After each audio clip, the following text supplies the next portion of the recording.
Kanchipuram Vakula silks నాణ్యత మా ప్రాధాన్యత. మదీనాగూడ, మియాపూర్, హైదరాబాద్ లో త్వరలో శుభారంభం. అందరికీ నమస్కారం and welcome to this candid conversation.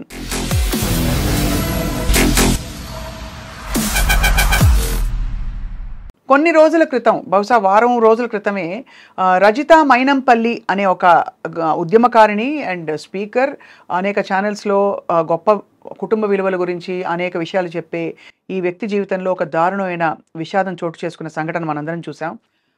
తన కన్న కూతురు హంపి వెకేషన్ ఫ్రెండ్స్తో పాటు వెళ్ళి అక్కడ నీళ్లలో పడి కొట్టుకుపోయి 2 రోజులు కనిపించకుండా పోయి ఆ తర్వాత శవమై కనిపించడం అందరినీ కలిసివేసిన సంఘటన.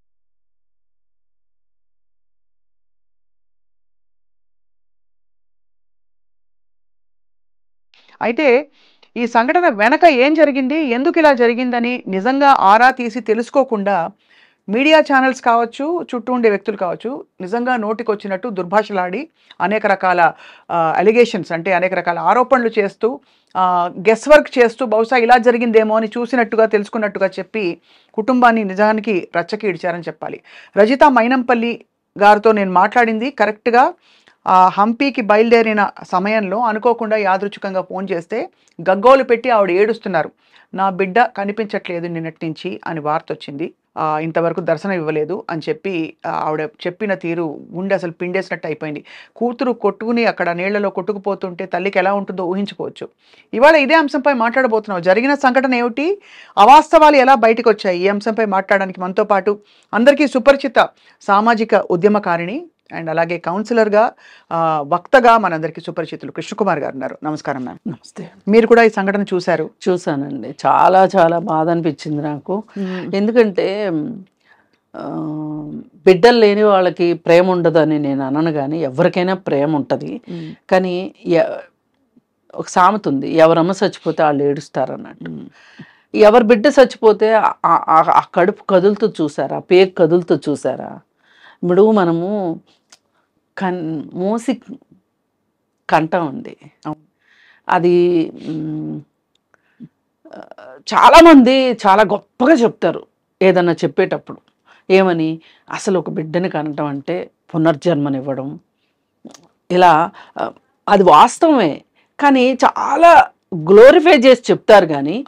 కానీ అలాంటి పరిస్థితిని ఎవరైనా ఒక నెగిటివ్గా ఎదుర్కొంటున్నప్పుడు ఎంత నొప్పులు పడి మనం కన్నా ఎంత ఏడుస్తాము, ఎంత బాధలు పడతాము, ఎంత ప్రసూతి వైరాగ్యం వస్తుంది, అన్నీ వస్తాయి. కానీ ఒక్క క్యార్మ్ అనే ఒక ఏడుపును చూసారా, వెంటనే నవ్వు వచ్చేస్తుంది మనకి. అంటే ఎంత విచిత్రమో చూడండి. అప్పటిదాకా అంత బాధపడ్డాం, ఇప్పుడే సంతోషం వచ్చేసింది. మరి ఇలా పెంచే క్రమంలో ఎన్నిసార్లు బాధపడతాము, ఎన్నిసార్లు సంతోషపడతాము. వాళ్ళ పన్నున్నా సంతోషపడతాము, నవ్వినా సంతోషపడతాము, నడిచినా సంతోషపడతాము. ఇంత సంతోషపడతామే. ఈ బిడ్డలు పెరిగేటప్పుడు ఎన్నో కష్టాలు ఉంటాయి, పిల్లలతోటి ఎదురు దెబ్బలు ఉంటాయి, అలాగే సంతోషాలు కూడా ఉంటాయి. ఏదైనా ఒకసారి మా అమ్మాయి స్కూల్లో జిమ్నాస్టిక్స్ చేసేది. రిబ్బన్తో చేస్తారు కదా, అది చేస్తూ ఉండేది.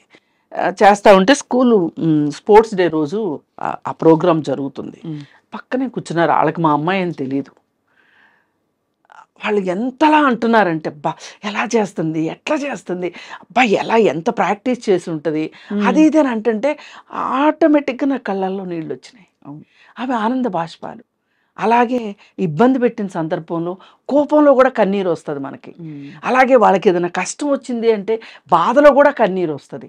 ఇలా ఎన్ని రకాల కన్నీళ్ళు దాటి దాటి దాటి మనం ఒక తీరానికి చేరతాం. వాస్తవం కదా. తీరానికి ఎప్పుడు చేరతాము? వాళ్ళు మంచిగా చదువుకుని మంచిగా సెటిల్ అయ్యారనే సెటిల్ అయ్యి నమ్మకం మనకు కలిగిన తర్వాత వాళ్ళకి పెళ్ళయ్యి వాళ్ళకి పిల్లలు వచ్చిన తర్వాత ఆ పిల్లల్ని మన పిల్లల్ని మనం ముద్దాడలేమండి సరిగా 100%. కానీ మన గ్రాండ్ చిల్డ్రన్ ఉంటారు చూసారా, మన పిల్లలకు పుట్టిన పిల్లలు, అసలు మనం ఆ పిల్లల్ని కూడా వదిలేస్తాం. అవును. ఆ పిల్లల కోసం ఏంటో కొత్త జీవితం మొదలైంది అన్నట్టు చూస్తాం. అలాగే అంటే ఇప్పుడు ఆవిడ ఏ దశలో ఉన్నారు, ఆవిడైనా నేనైనా ఒకే వయసులో ఉన్నాం. ఇప్పుడు నాకంటే బహుశా తను కొంచెం చిన్నది కావచ్చు. ఇప్పుడు ఆ బిడ్డ పెళ్లి కోసం చూస్తూ ఉండాలి, ఎందుకంటే చదువు అయిపోయింది, చదువు మెడిసిన్ అయింది. ఇప్పుడు 25 ఏళ్ల పిల్ల చదువు నెక్స్ట్ కవలలు ఆవిడకి. మా కవలల్లో పెద్ద పాప అమెరికాలో ఉంటుంది. అది అదే అసలు అంటే ఇప్పుడు ఇంత ఇది ఒక జర్నీ కదండి, ఒక ప్రయాణం. ఈ ప్రయాణంలో కష్టాలు చూసాము, నష్టాలు చూసాము, సంతోషాలు చూసాము, ఎన్నో చూసి చూసి చూసి ఈ మధ్యలో ఆర్థిక సమస్యలు ఉంటాయి. ఎవరికైనా సరే పెద్దవాళ్ళకి పెద్దవి ఉంటాయి, చిన్నవాళ్ళకి చిన్నవి ఉంటాయి. ఈ పిల్లల జీవితం ఎట్లుండబోతుంది. ఒకసారి ఒక స్నేహితురాలు కూతురు పెళ్ళిలో ఆ స్నేహితురాలు ఏడుస్తుంది మొదటిసారి. ఇప్పుడు అప్పగింతల్లో ఆడపిల్ల ఏడుస్తుంది, వెళ్ళిపోయే పిల్ల ఏడుస్తుంది. అవును. కానీ తల్లి ఏడుస్తుంటే నాకు నేను దగ్గరికి వెళ్ళి అన్నాను, ఇంత సంతోషమైన టైంలో నువ్వు ఏడవడం ఏంటిది అని గట్టిగా కోప్పడితే అంది, ఏమో బాగుంటుందని కదా చేస్తున్నాము, రేపు బాగోపోతే అని ఒక ఆలోచన వచ్చింది, నా కూతురు నాకు దూరం అవుతుంది అని బాధ పేగు లాగేస్తుంది. అంటే ఇట్లాంటి నాకు చెప్తుంటే కూడా చాలా ఒళ్ళు జలతరిస్తుంది ఈ సంఘటనలన్నీ రికలెక్ట్ చేసుకుంటుంటే. మరి ఇవన్నీ దాటేసి ఒక క్షణం వచ్చేసింది, ఇది జరగకపోతే వచ్చే సంవత్సరము ఆ పై వచ్చే సంవత్సరము పెళ్లి చేసేది.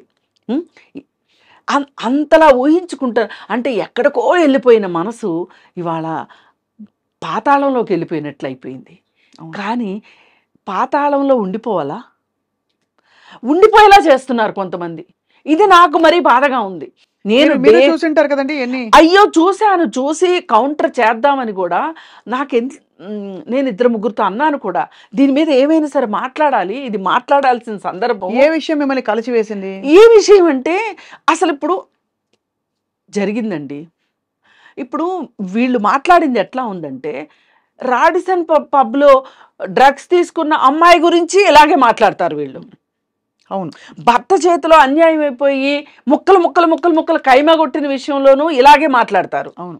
ఇప్పుడు ఆ పిల్ల ఒక ప్రమాదంలో నీళ్ళలో పడి చనిపోయింది, ఆ విషయంలోనే ఇలాగే మాట్లాడతారు. ఏమంటే ఆ తల్లిదండ్రులకి ఇప్పుడు రాడిసన్ పబ్లో దొరికిన పిల్ల తాలూకు తల్లిదండ్రులకి బాధ ఉంటుంది. అవును. అందరూ ఏమంటారు, ఏం పెంపకం ఇది అంటారు. నేనంటాను, చాలా చిన్నప్పటి నుంచి ఉన్న సామెత, బిడ్డలు కంటాం కానీ రాతలు కంటామా అంటారు. ఇది చాలా లోతైన మాట. ఇప్పుడు ఎవ్వరూ చనిపోయే బిడ్డలను కందామని ఏ తల్లి అనుకోదు, ఒక దొంగని కందామని ఏ తల్లి అనుకోదు, అలాగే ఒక కూనికోరిని కందాము అని ఏ తల్లి అనుకోదు. ఏ తల్లి అయినా మంచి బిడ్డలే పుడతారు అనుకుంటుంది. ఒకవేళ వాళ్ళు చెడు మార్గంలోకి వెళ్ళినా మంచి మార్గంలోకి వస్తారని ఆఖరి ఊపిరి వరకు తల్లి ఎదురు చూస్తండి. నేను తండ్రుల సంగతి పెద్దగా చెప్పలేను, వాళ్ళ ప్రపంచం చాలా పెద్దది. అంటే తండ్రులు చెడ్డవాళ్ళని కానీ వాళ్ళకి దుఃఖం ఉండదని కాదు, తల్లులకు ఉండే అంత పాత్ర ప్రమేయం తండ్రికి ఉండకపోవచ్చు, అన్ని సందర్భాల్లో ఉండకపోవచ్చు. ఎందుకంటే మనకి 9 నెలలు మోస్తాం కదా, ఒక 5-6 కేజీలు, ఒక 4 కేజీలు బరువు ప్లస్ దాంతోపాటు ఉండే కొంత నీరు, కొంత రక్తము, ఇదంతా ఎవరి నెత్తి మీదన్నా పెట్టి 9 నెలలు నడవండి మీరు అంటే నడుస్తారా? అంతే కదా. ఎవరైనా ఎందుకు స్త్రీ ఈ పని చేస్తుంది?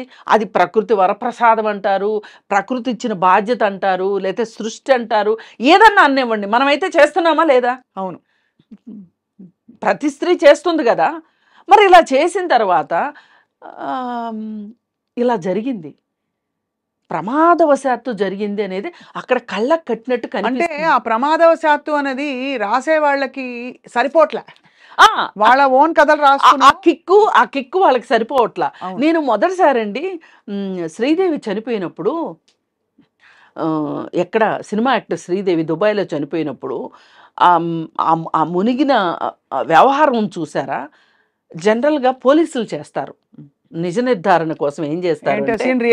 సీన్ రీకన్స్ట్రక్షన్ చేస్తారు, రీక్రియేషన్ కూడా చేస్తారు. పోలీసులు చేయడం విన్నాం కానీ మీడియా ఛానల్స్ చేయడం మటుకు మరి వేరే దేశాల్లో ఎలా చేస్తారో నాకైతే తెలియదు, మీకే తెలియాలి. మన దేశంలో మటుకు జోహార్లు చెప్పాలి మీడియా. పరాకాష్ట. ఇది చూసిన వాళ్ళు ఏం అర్థం చేసుకోవాలనుకుంటున్నానంటే, మీకు కుటుంబాలు ఉన్నాయి, మీకు పిల్లలు ఉన్నారు, మీ పిల్లలకు కూడా జరగచ్చు. జరగాలని మటుకు నేను కోరుకోను, మనస్ఫూర్తిగా జరగకూడదనే కోరుకుంటాను. మరి మీ పిల్లలకు జరిగినప్పుడు కూడా ఇలాగే యాగి చేసి ఒక ఏది బాసర్లపల్లిలో ఒక విస్ఫోటనం జరిగింది చూడండి. అవును, అట్లా వీళ్ళు దాన్ని ఒకళ్ళేమో ఆత్మహత్య అని క్వశ్చన్ మార్క్, ఇంకోళ్ళు లవ్ ఫెయిల్యూర్, ఘోరమైన నిజాలు బయటికి వస్తున్న ఘోరమైన ఇంతవరకు అమ్మాయి మనకు తెలుసండి. ఆ అమ్మాయి, నేను వెళ్ళి రజిత గారిని పలకరించాను, పరామర్శించి వచ్చాను. ఆ అమ్మాయి ముందు రోజు రామకోట రాసుకుంది అక్కడ యాదృచ్ఛికంగా, అంటే ఫ్రెండ్స్తో వెళ్ళిన ఎక్స్కర్షనే. అది హనుమంతుడి జన్మస్థలం అని తర్వాత తెలిసింది. అంటే ఇది ఏంటి ప్లేస్ అని తెలిస్తే ఇవన్నీ, అంటే ఒక విధమైన ఒక వాతావరణంలో ఆ అమ్మాయి రామకోట రాసుకుంటూ అది ఆ ఫోటోలు కూడా పెట్టి, మొన్న దేవీ నవరాత్రులకి అమ్మాయి డాన్స్ నేర్చుకుంటుంది, క్లాసికల్ డాన్స్. అన్ని అమ్మవారి అవతారాలన్నిటి మీద కూడా తను అనేక పోజెస్తో ఒక చిన్న చిన్న డాన్స్ ఐటమ్స్ చేసి ఆ వీడియోలన్నీ చూపిస్తుంది. తల్లి చక్కగా పెరిగిన పిల్ల, ఆ బిడ్డకి ఇవన్నీ ఇష్టము, ఇంత భక్తి ఉన్న బిడ్డ, ఇలాంటి బిడ్డని అన్ని మాట్లాడడం, నన్ను నా కుటుంబాన్ని ఇలా రాయడం అన్నది నిజంగా ఆ తల్లి ఆవిడ చెవుల్లో ఇప్పుడు ముందు ఏమో ఇటువంటి ఒక కష్టం, దానికి మించిన కష్టం ఇది. మీరు అన్నట్టుగా కోలుకోలేని పరిస్థితి. కోలుకోలేని ఆమె పాతాళంలోకి నెట్టేశారు వీళ్ళు. ఇప్పుడు ఆ పాతాళంలో నుంచి ఆవిడ బయటికి రావాలండి. ఎట్టి పరిస్థితుల్లో రావాలంటే ఏం చేయాలి చెప్పండి? రావాలంటే ఏం లేదండి, ఆ పాపకి ఏది నచ్చిందో అది ఆ తల్లి చెయ్యాలి. ఏదో ఆ పాప ఈ ప్రపంచంలో ఒకటి వెళ్ళింది, ఏదో ఒక బాధ్యత వదిలిపెట్టి వెళ్ళింది. ఆ బాధ్యతను నెరవేర్చాలని అనుకోవాలి. ఇంకొకటండి, నేను ఈ ప్రాణం ఎవరిదైనా ప్రాణమేనండి.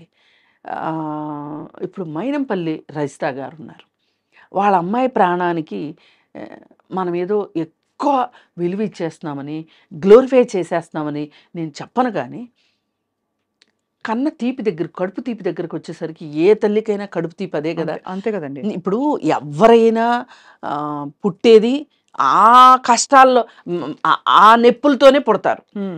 పుట్టాక కదా ఎవరికి పుట్టామని తెలిసేది. పుట్టకముందు ఎవరికి తెలుసు? ఇప్పుడు మీరు ఒక ఛాయిస్తో పుట్టారా? నేను ఒక ఛాయిస్తో పుట్టానా? నా పిల్లలు కూడా ఛాయిస్తో పుట్టలా. అవును, నాకు పుట్టారు కాబట్టి నాకు నచ్చారు, నేను కన్నాను కాబట్టి కాకి పిల్ల కాకి ముద్దు అంటారు. అలాగే ఆవిడ కూతురు ఒక్కవేళ రామకోటి రాయలేదండి, ఆమెకంత భక్తి లేదు అండి అనుకుందాం పోని. అయితే మటుకు నేనేమంటా, అయితే కూడా మాట్లాడే హక్కు లేదు మీకు. అదే మీ మీడియా ట్రయల్స్ వేసే హక్కు మీకు లేదు. అది ఇప్పుడు ఆ రోజు శ్రీదేవి మరణం అప్పుడు ఎలా పడుకుంది, ఎలా చేసింది, ఇలా పడింది, అలా పడింది, అసలు ఎలా చూసినట్టు ఎట్లా చెప్తామండి అసలు? ఇప్పుడు కొన్ని సందర్భాల్లో నా గురించి కూడా బహుశా అనుకోవచ్చు ఎవరన్నా, ఈవిడేంటి ఆ భార్యాభర్తలు నిజంగా అంతా కొట్టుకుంటే ఈవిడేదో పక్క నుండి చూసిందని మాట్లాడతారు అని నన్ను కామెంట్ చేసేవాళ్ళు కూడా ఉన్నారు. నేను ఒకటే చెప్తా, భావోద్వేగాల విషయంలో కొంచెం డిగ్రీలు అటు ఇటు ఉండొచ్చు, కానీ ఇలాంటి ఇబ్బందులున్న కుటుంబాల్లో ఇంతకంటే వేరేగా జరుగుతాయి అనడానికి లేదు. అటు ఇటు అంతే, కానీ జరిగేది మట్టుకు అది వాస్తవం. ఇప్పుడు ఈవిడ విషయంలో నేనేం కోరుకుంటున్నానంటే, రజిత గారి దగ్గర నుంచి వాళ్ళని ఎంత బలంగా కొడితే అంత బలంగా వెనక్కి వస్తాడు. ఈవిడ ఖచ్చితంగా బౌన్స్ బ్యాక్ అవ్వాల్సిందే. ఎందుకు అవ్వాలో కూడా చెప్తాను నేను. ఎందుకంటే ఆ పాపను కన్నే విషయంలో కానీ, పెంచే విషయంలో కానీ, ఆ పాప హంపి వెళ్ళే విషయంలో కావచ్చు, అక్కడ ప్రమాదం జరిగిన విషయంలో కావచ్చు, ఈవిడ తప్పేంటో చెప్పండి. ఏమీ లేదు. ఏమీ లేదు.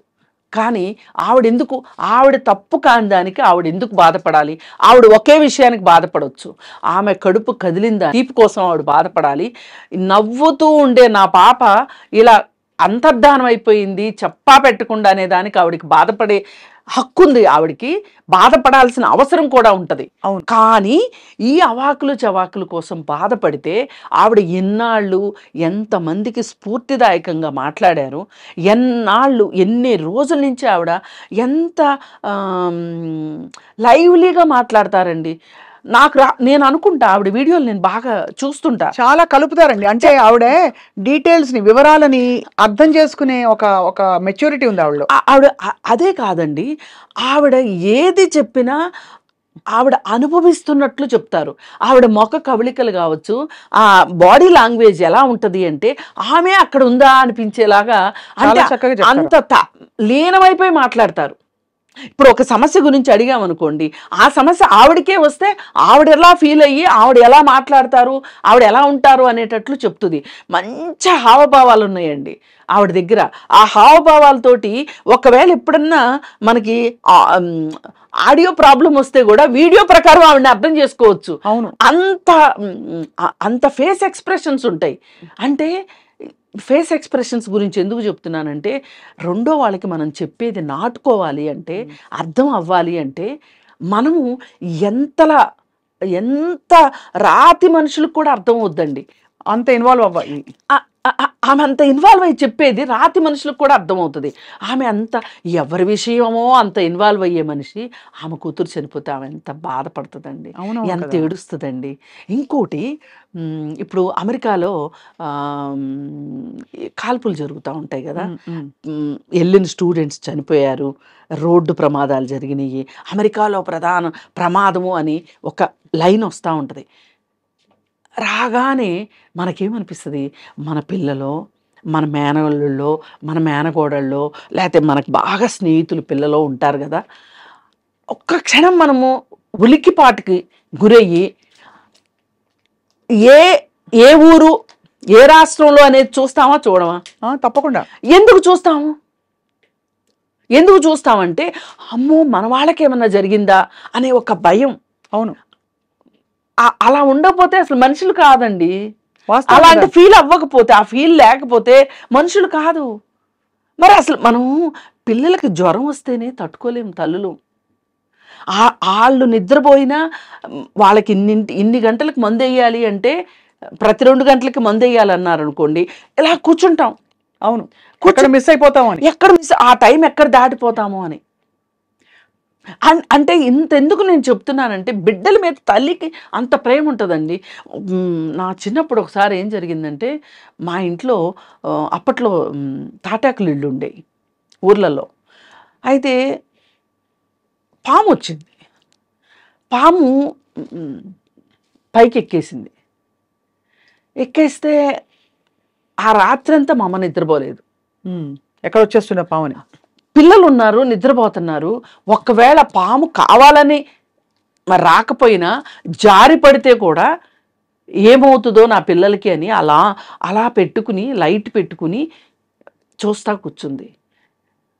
నాకు ఈ రోజుకే మా అమ్మ గుర్తొస్తే నాకేమనిపిస్తుంది అంటే, ఒకవేళ మా అమ్మ ఏమరపాటుతో నిద్రపోతే నిజంగానే ఆ పాము గన నలుగురు పిల్లల్లో ఎవరి మీదన్నా పడి వాళ్ళకి ఏదన్నా జరిగితే మా అమ్మ ఎంత బాధపడేదో కదా, నేను నా పిల్లల్ని కాపాడుకోలేకపోయానని బాధపడేది కదా.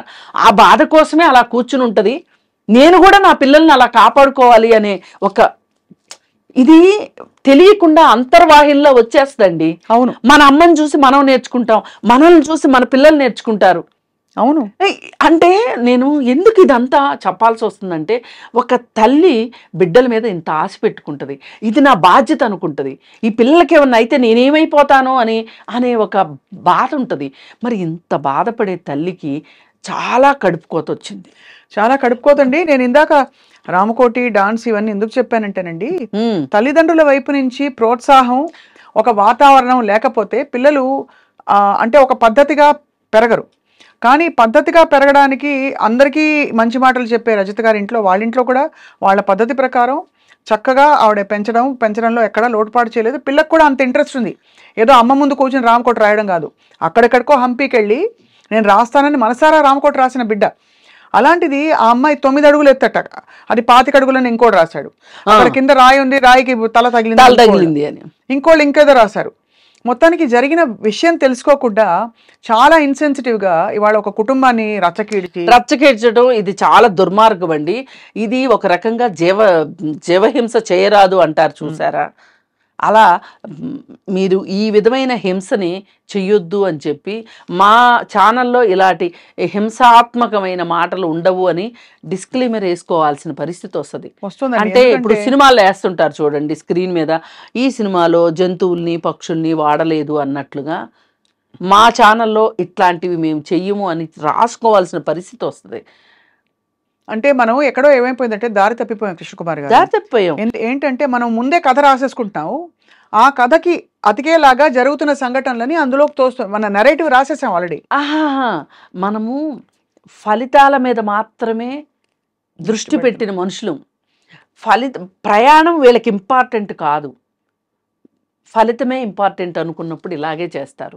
వీళ్ళకి కావాల్సిందే టీఆర్పీ రేటింగ్ కావాలి వీళ్ళకి. ఆ రేటింగ్ కోసం వీళ్ళని ఒక రకంగా యాజమాన్యాలు కూడా బాధ్యతారహితంగా, అలాగే వీళ్ళు వ్యక్తులు కూడా బాధ్యతారహితంగా వాళ్ళని వాళ్ళు నిరూపించుకోవాలి, వేరతాళ్ళు వేయించుకోవాలి అనే ఉద్దేశంతో వాళ్ళేమో బండికి పచ్చిగడ్డి కట్టి పరిగెట్టిస్తున్నారు. గుర్రాన్ని ఎట్లయితే పరిగెట్టిస్తున్నారో వీళ్ళు కూడా అలాగే పరిగెడుతున్నారు. వీళ్ళు ఒక మనస్తత్వం ఎలా అయిపోయిందంటే ఒక రేసు కుక్కల మాదిరి తయారైపోయింది వీళ్ళ మనస్తత్వం. ఎప్పుడు ఏం వస్తుందా, ఏ టాపిక్ వస్తుందా, రెడీగా ఉందాం మనం, అస్త్రశస్త్రాలు రెడీగా పెట్టుకొని, కెమెరాలు అవి రెడీగా పెట్టుకొని, యాంకర్లు రెడీగా పెట్టుకొని, ఇట్లాంటివి మాట్లాడడానికి కొంతమంది యాంకర్ని స్పెషల్గా ట్రైన్ చేస్తున్నారా అనిపిస్తుంది. అసలు వాళ్ళు ఎట్లా చెప్తారంటే, ఇప్పుడు సినిమా ప్లే అవుతూ ఉంటే, మనం సినిమా చూస్తూ ఉంటే పక్కన బ్యాక్గ్రౌండ్ మ్యూజిక్ వస్తూ ఉంటుంది చూడండి, అలాగా అదే అలా అంటే ఒక నాటకీయంగా ఆ అమ్మాయి వెళ్ళి నిలబడిన సమయంలో వెనక నుంచి ఎవరైనా వచ్చారా, తోసారా అంటే అసలు అక్కడ ఆస్కారం కూడా ఉండని విషయాలని ప్రస్తావించి మరింతగా దాన్ని సాగదీసి, అంటే ఇది చాలా దురదృష్టకరమైన పోకడండి ఖచ్చితంగా. కానీ దీనికి విరుగుడు వస్తుంది, విరుగుడు వచ్చి అండ్ ఎలా అయితే చెడుని సహించకూడదో భరించకూడదో, ఇలా జరిగినప్పుడెల్లా మీలాంటి వారు వచ్చి 4 అక్షింతలు వేస్తేనే ఖచ్చితంగా మాట్లాడాలండి. పైగా సరే ఇదే సంఘటన జరిగినప్పుడు మనం సరి అయిన వాళ్ళైతే ఏం మాట్లాడి ఉండొచ్చు అంటే, అయ్యో రజిత గారు ఎంతమందికి ఉత్తేజాన్ని ఇచ్చారు, ఎంతమందిలో ఒక ఆలోచన రేకెత్తించారు, ఆవిడ ఇలా అయిపోయి ఆవిడకి ఇలా జరిగింది, ఆవిడ ఎంత కష్టపడుతున్నారో అయ్యో అని ఆలోచించాలి ఒకటి. రెండోది ఏం చెయ్యాలి అంటే,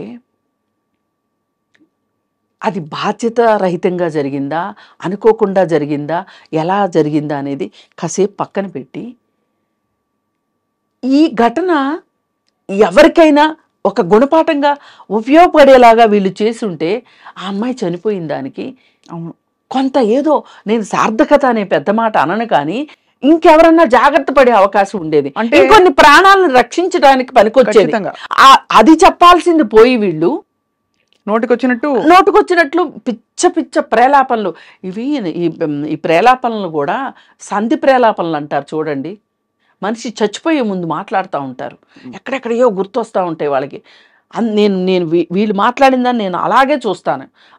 ఆ పిచ్చి ప్రేలాపనలు, సంధి ప్రేలాపనలు మంచిది కాదు. అసలు వీళ్ళు ఒక పండగ చేసుకున్నట్లుగా, అంటే నేను ఇంకా బాగా చెప్పానంటే నేను ఇంకా బాగా చెప్పాను. ఇప్పుడు పైగా కొత్తగా ఏమైపోతుంది అంటే, ఈ స్క్రీన్స్ వచ్చేసినాయి, స్క్రీన్స్ ముందు నుంచొని మాట్లాడేసేయటం, అదేదో ఒక గొప్ప లాగా ఫీల్ అవుతున్నారు. మనకి టెక్నాలజీ వచ్చింది, దీన్ని పూర్తిగా వాడేసుకుంటున్నాం మనం అనే ఒక ఫీలింగ్ కూడా వీళ్ళకి కనిపిస్తున్నట్టుంది. ఏదైనా అవుట్కమ్ ఏంటి అంటే అదే డబ్బే.